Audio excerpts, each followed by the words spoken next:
Friend, এখন বাজে দুপুর 2টো। তো আজখন করব লাঞ্চ। তো চলো আজকে রবিবার মেনু কি করেছি তোমাদেরকে একটু দেখাই। এই দেখো, আজকে বানিয়েছি চিকেন। তো কালারটা দেখো, অসাধারণ হয়েছে, অসাধারণ।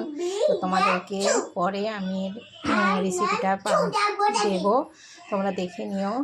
আর কি বানিয়েছি, আর কিছু বানাইনি ফ্রেন্ড। কালকে হচ্ছে যে মিক্স সবজিটা বানানো ছিল মাছের মাথা দিয়ে, তো ওটা গরম করে নিয়েছি। আর দেখো, আমার সোনা মা হচ্ছে শসা খেতে প্রচুর ভালোবাসে, তো শসা কেটেছি। আর কালকে খুব একটা কেউ ভাত খায়নি, তাই দেখো ভাত বেশি হয়েছে, তো ভাতটা আলাদাভাবে গরম করে নিয়েছি। আর দেখো, আছে চাটনি বানিয়েছিলাম কাজু কিশমিশ দিয়ে, আর হচ্ছে আম দিয়ে চাটনি আর ভাত একটু বানিয়েছি, যে গরম ভাত তো আছে। তো বাই।